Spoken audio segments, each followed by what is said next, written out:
ನಮಸ್ಕಾರ ಸ್ನೇಹಿತರೆ, smart online ಸೇವಾ ಯೂಟ್ಯೂಬ್ ಚಾನಲ್ಗೆ ಸ್ವಾಗತ. ನಾನು ಲಿಂಗರಾಜ್ ಬನ್ನಾಥ್. ಇವತ್ತಿನ ಈ ವಿಡಿಯೋದಲ್ಲಿ ಸರ್ಕಾರದಿಂದ ಗೃಹಲಕ್ಷ್ಮಿ 5ನೇ ಕಂತಿನ ಹಣ ಪಡೆದುಕೊಳ್ಳಲು ಹೊಸ ರೂಲ್ಸ್ ತಂದಿದೆ.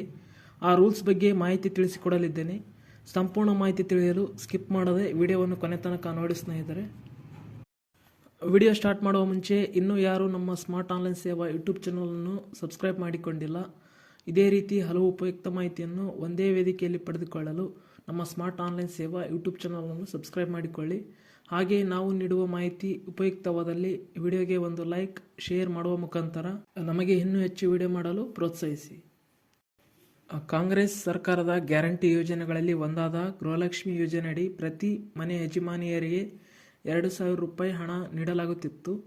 ಆದರೆ ಈಗ ಆ ಯೋಜನೆ ಹಣ ಪಡೆಯಲು ಸರ್ಕಾರದಿಂದ ಮತ್ತೆ ಹೊಸ ರೂಲ್ಸ್ ಜಾರಿಯಾಗಿದೆ. ಯಾವುದು ಆ ರೂಲ್ಸ್ ತಿಳಿಯೋಣ ಬನ್ನಿ. ತಮ್ನೇಲ್ನಲ್ಲಿ ತಿಳಿಸಿರುವಂತೆ 5ನೇ ಕಂತಿನ ಹಣ ಪಡೆದುಕೊಳ್ಳಲು ಎಲ್ಲ ಫಲಾನುಭವಿಗಳು ಹೊಸ ನಿಯಮ ಜಾರಿಗೆ ತಂದಿದೆ. ಆ ನಿಯಮ ಹೀಗಿದೆ ನೋಡಿ. ಇನ್ನು ಮುಂದೆ 5ನೇ ಕಂತಿನ ಗೃಹಲಕ್ಷ್ಮಿ ಹಣ ಪಡೆಯಲು ಎಲ್ಲ ಫಲಾನುಭವಿಗಳು ಕಡ್ಡಾಯವಾಗಿ KYC ಮಾಡಿಸಿಕೊಳ್ಳಬೇಕು. ಸರ್ಕಾರ ಹೊರಡಿಸಿರುವ ಮತ್ತೊಂದು ಸುತ್ತೋಲೆಯ ಪ್ರಕಾರ ಗೃಹಲಕ್ಷ್ಮಿ ಯೋಜನೆಯ ಹಣ ಬರಲು ಯಾರ ಹೆಸರಿಗೆ ಅರ್ಜಿ ಹಾಕಿದ್ದೀರಾ ಅವರ ಖಾತೆಗೆ ಮಾತ್ರವಲ್ಲದೆ ರೇಷನ್ ಕಾರ್ಡ್ನಲ್ಲಿ ಹೆಸರು ಇರುವ ಪ್ರತಿಯೊಬ್ಬ ಸದಸ್ಯರು ಕೂಡ KYC ಮಾಡಿಸಿಕೊಳ್ಳುವುದು ಕಡ್ಡಾಯವಾಗಿದೆ. ಒಂದು ವೇಳೆ KYC ಮಾಡಿಸದಿದ್ದರೆ ಮುಂದಿನ ತಿಂಗಳಿನಿಂದ 5ನೇ ಕಂತಿನ ಹಣ ಸೇರಿ ಮುಂಬರುವ ಯಾವುದೇ ಕಂತಿನ ಹಣ ಫಲಾನುಭವಿಗಳ ಖಾತೆಗೆ ಬರುವುದಿಲ್ಲ. ಸೊ ಅದಕ್ಕೆ ಈಗಾಗಲೇ ಗೃಹಲಕ್ಷ್ಮಿ ಹಣ ಪಡೆಯುತ್ತಿರುವ ಫಲಾನುಭವಿಗಳು ಮುಂದಿನ ತಿಂಗಳಿನಿಂದ 5ನೇ ಕಂತಿನ ಹಣ ಸೇರಿ ಮುಂಬರುವ ಎಲ್ಲ ಹಣ ಪಡೆಯಲು ಗೃಹಲಕ್ಷ್ಮಿ ಹಣ ಪಡೆಯುತ್ತಿರುವ ಫಲಾನುಭವಿಗಳು ಮತ್ತು ಅವರ ರೇಷನ್ ಕಾರ್ಡ್ನಲ್ಲಿರುವ ಎಲ್ಲ ಸದಸ್ಯರನ್ನು KYC ಮಾಡಿಸಿ ನಿಮ್ಮ ಗೃಹಲಕ್ಷ್ಮಿ ಯೋಜನೆಯ ಹಣವನ್ನು ನಿರಂತರವಾಗಿ ಪಡೆದುಕೊಳ್ಳಿ. KYC ಮಾಡಿಸುವುದು ಹೇಗೆ ತಿಳಿಯೋಣ ಬನ್ನಿ.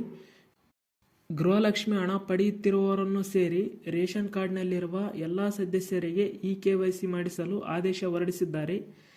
KYC ಮಾಡಿಸಲು ನಿಮ್ಮ ಹತ್ತಿರದ ನ್ಯಾಯಬೆಲೆ ಅಂಗಡಿಗೆ ಭೇಟಿ ನೀಡಿ ರೇಷನ್ ಕಾರ್ಡ್ನಲ್ಲಿರುವ ಎಲ್ಲ ಸದಸ್ಯರ ಥಂಬ್ ಇಂಪ್ರೆಷನ್ ನೀಡಿ KYC ಪೂರ್ಣಗೊಳಿಸಿ. ಈಗ KYC ಮಾಡಿಸಲು ಬೇಕಾಗುವಂಥ ದಾಖಲೆಗಳೇನು ತಿಳಿಯೋಣ ಬನ್ನಿ ಸ್ನೇಹಿತರೆ.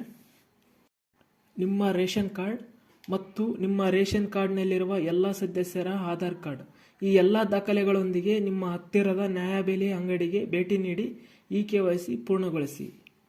ಗಮನಿಸಿ ಸ್ನೇಹಿತರೆ, ನಿಮ್ಮ ರೇಷನ್ ಕಾರ್ಡ್ನಲ್ಲಿರುವ ಎಲ್ಲ ಸದಸ್ಯರನ್ನು KYC ಮಾಡಿಸಲು ನ್ಯಾಯಬೆಲೆ ಅಂಗಡಿ ಹೊರತುಪಡಿಸಿ ಹತ್ತಿರದ ಇಂಟರ್ನೆಟ್ ಸೆಂಟರ್, ಗ್ರಾಮ 1, ಕರ್ನಾಟಕ 1, ಬೆಂಗಳೂರು 1ಗಳಲ್ಲೂ KYC ಮಾಡಿಸಬಹುದು. ಆದರೆ ನಿಮ್ಮ ಮತ್ತು ನಿಮ್ಮ ರೇಷನ್ ಕಾರ್ಡ್ನಲ್ಲಿರುವ ಎಲ್ಲ ಸದಸ್ಯರ ಆಧಾರ್ ಕಾರ್ಡ್ಗೆ ಲಿಂಕ್ ಇರುವ ಮೊಬೈಲ್ ಸಂಖ್ಯೆ ಬೇಕಾಗುತ್ತದೆ. ಏಕೆಂದರೆ KYC ಮಾಡಿಸುವಾಗ OTP ಬರುತ್ತೆ. ಅದಕ್ಕೆ ಆಧಾರ್ ಕಾರ್ಡ್ಗೆ ಲಿಂಕ್ ಇರುವ ಮೊಬೈಲ್ ಸಂಖ್ಯೆ ಕಡ್ಡಾಯವಾಗಿ ಇರಬೇಕಾಗುತ್ತದೆ. ಇಷ್ಟು ಇವತ್ತಿನ ಗೃಹಲಕ್ಷ್ಮಿಯ 5ನೇ ಕಂತಿನ ಹಣ ಸೇರಿ ಮುಂಬರುವ ಎಲ್ಲ ಕಂತಿನ ಹಣ ಪಡೆಯಲು KYC ಮಾಡಿಸುವ ಕುರಿತು ಮಾಹಿತಿಯಾಗಿತ್ತು.